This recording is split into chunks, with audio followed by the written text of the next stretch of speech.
Hello guys, welcome to drone academy. நம்ம இன்றைக்கி இந்த வீடியோ பதிவில் பிப்ரவரி 4க்கான நடப்பு நிகழ்வுகள் தான் பார்க்க போகிறோம்.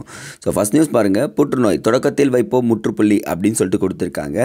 என்னென்னா புற்றுநோயினுடைய வகைகள் கொடுத்துருக்காங்க, தெளிவாக கொடுத்துருக்காங்க. இது இங்கே நோட் பண்ணிட்டுருங்க. ஏன்னா எக்ஸாமில் வந்து பார்த்திங்கன்னா சயின்ஸ்லேயோ கேட்கறதுக்கு வாய்ப்பு இருக்குது. ஸோ மேபி கேட்டுட்டாங்கன்னா மிஸ் பண்ணுறக்கூடாது. மேட்ச் த ஃபாலோவிங்கில் சான்ஸ் இருக்குங்க.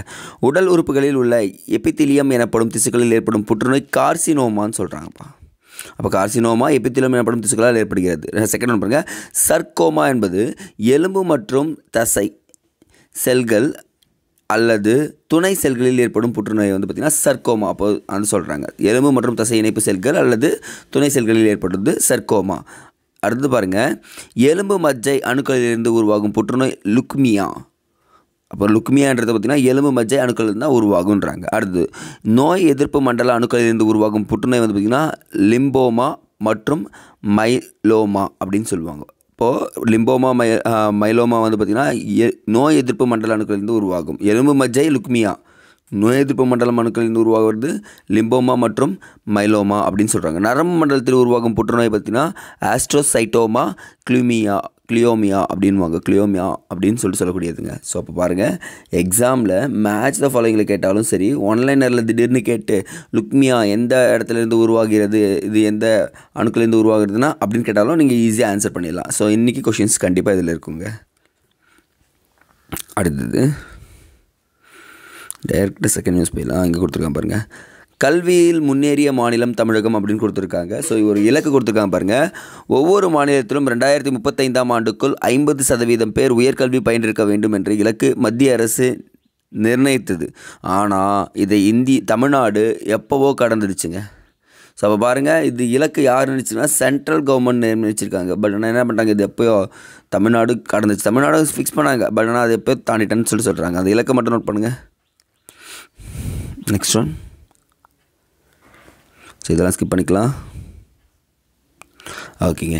நம்பிக்கை தருகிறது ஆனாலும் அப்படின்னு சொல்லிட்டு கொடுத்துருக்காங்க. ஸோ மொரார்ஜி தேசாய் 10 முறை நிதிநிலை அறிக்கையை தாக்கல் செஞ்சுருக்காருங்க நிதியமைச்சராக. ஆனால் என்றாலும் கூட தொடர்ந்து 8வது முறையாக நிதிநிலை அறிக்கையை தாக்கல் செய்தவர் யாருன்னா நிர்மலா சீதாராமன் தான். அவர் என்ன பண்ணுவார், கொஞ்சம் மாறி மாறி ஆட்சி வரப்போ பண்ணுவார். ஆனால் இவர் தொடர்ந்து செஞ்சுருக்கிறதால இவருக்கு ஒரு பெருமையாக சொல்லியிருக்காங்க. அடுத்தது இது பட்ஜெட்டை பற்றி சில ஆர்டிகல்ஸ் மட்டும் பார்த்துக்குங்க. பட்டியலினத்தில் முதல் தலைமுறை பெண் தொழில் முனைவோருக்கு கடன் வழங்கும் திட்டம் கொண்டு வரப்பட்டிருக்கு. இந்த திட்டத்தில் 5 லட்சம் பெண்கள் வரை பயன்பெறலாம் சொல்கிறாங்க. அடுத்த 5 ஆண்டுகளில் 2 கோடி வரை கடன் வழங்க முடியும் அப்படின்னு சொல்லியிருக்காங்க. ஸோ அப்போ பார்த்தீங்கன்னா பட்டியலினத்தில் முதல் பட்டதாரி இருக்காங்கல்ல, அவங்க யாருன்னா இருந்தாங்கன்னா தொழில் முனைவு செய்ய வந்தாங்கன்னு சொல்கிறாங்கன்னா, இல்லை சார் நான் தான் இப்போ தான் இண்டஸ்ட்ரி ஸ்டார்ட் பண்ணுறேன்னு சொன்னாங்கன்னா அவங்களுக்கு போய் கடன் கொடுப்பாங்க அப்படின்றது தெரிஞ்சுக்க. நீங்கள் இ சேவை மையத்தினால என்னென்ன இருக்குன்றது தெரிஞ்சுக்கலாங்க. அடுத்தது கிசான் கிரெடிட் கார்டு மூலம் வழங்கப்படும் குறுகிய கால கடன் 3 லட்சம் ரூபாய் என்பதிலிருந்து 5 லட்சம் ரூபாயாக மாறி இருக்குங்க. இப்போ 3லேருந்து என்ன ஆயிடுச்சு, 5 lakhs மாற்றிட்டுன்னு சொல்லிட்டு சொல்லியிருக்காங்க. அடுத்து பாருங்கள், பிரதமரின் தன தானிய கிருஷி யோஜனா ரொம்ப ரொம்ப இம்பார்ட்டன்ட்ங்க. ஸோ தன தானிய கிருஷி யோஜனா கிட்டத்தட்ட 100 மாவட்டங்கள் செலக்ட் பண்ணியிருக்காங்க. இது இங்கே கொடுத்துருக்கோம் பாருங்கள். ஆமாங்க, 100 மாவட்டங்கள் எடுத்துகிட்டு வந்து அந்த மாவட்டங்களுக்கு என்ன பண்ண போகிறாங்க பார்த்தீங்கன்னா வேளாண்மை உற்பத்தியில் அதுக்கு இன்க்ரீஸ் பண்ணணும் அப்படின்னு சொல்லிட்டு சொல்கிறாங்க. அப்போ வேளாண்மை மேம்படுத்தும் திட்டமாக இது அறிவிக்கப்பட்டிருக்கு தான் தன தானிய கிருஷி யோஜனா அப்படின்னு சொல்லியிருக்காங்க. அடுத்து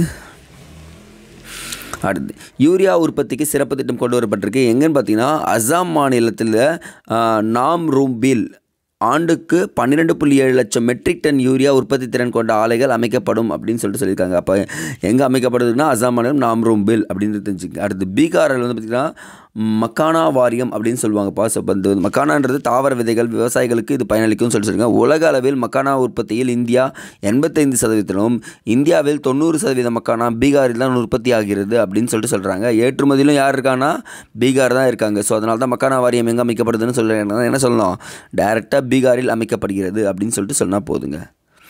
ஐ திங்க் பட்ஜெட்டை பற்றி பைட்ஸ் இவ்வளோ தான். ஸோ இந்த பைட்ஸ் ஃபுல்லாக எழுதி வச்சுக்கோங்க. ஸோ இன்றைக்கான திருக்குறள், எதிராத காக்கும் அறிவினாருக்கு இல்லை அதிர வருவதோர் நோய், வரப்போவதை முன்னே அறிந்து காத்துக்கொள்ள வல்ல அறிவுடையாருக்கு அவர் நடுங்கும்படியாக வரக்கூடிய துன்பம் ஒன்றும் இல்லை. எனக்கு இப்போது ஒரு ஆற்றுப்படுகையில் வீடு கட்டிருக்குன்னா வெள்ளம் வரப்போது தெரிஞ்சிச்சு. அப்போ கண்டிப்பாக நான் என்ன பண்ணணும், ஆற்றுல வெள்ளம் அணை கட்டியே ஆகணும். அதே மாதிரி தான் டிஎன்பிசி வந்துச்சு. அதுக்கேற்ற முயற்சிகளை பண்ணிட்டீங்கன்னா அதிரம் வரக்கூடிய நோய் எதுவும் இல்லைன்னு சொல்லிட்டு நம்ம சொல்லிடலாம். திருவள்ளுவர் அங்கே சொன்னதை நம்ம இங்கே மாற்றிக்கலாங்க. Next I think critic news தாங்க இன்றைக்கி நிறையவே இருக்குது. ஸோ அங்கே இருந்த பைட்ஸ் எழுதிக்கிங்க. இங்கே பாருங்கள், உச்சநீதிமன்ற விசாரணையில் பிப்ரவரி 12க்கு மாற்றம் சொல்லுங்கள். தேர்தல் ஆணையர்கள் நியமனம். இது ஜஸ்ட் நீங்கள் தெரிஞ்சுக்குங்க, எழுத தேவையில்ல, ஆல்ரெடி எழுதிருப்பீங்க.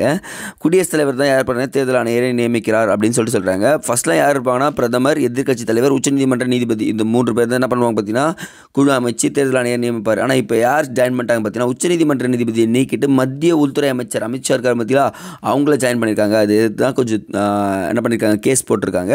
மேபி வெர்டிக் என்ன வருதுன்றது நம்ம பார்த்து சொல்லிடலாங்க.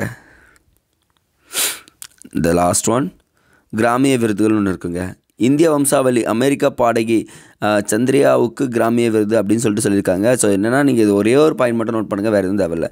திருவேணி இசை ஆல்பத்துக்காக பாடகி சந்திரிகா கிருஷ்ணமூர்த்தி டான் வென்றார் அப்படின்னு சொல்லியிருக்காங்க. அப்போ கிராமிய விருது எங்கே நடந்துச்சுன்னு பார்த்தீங்கன்னா லாஸ் ஏஞ்சல்ஸ் நடந்துச்சுங்க.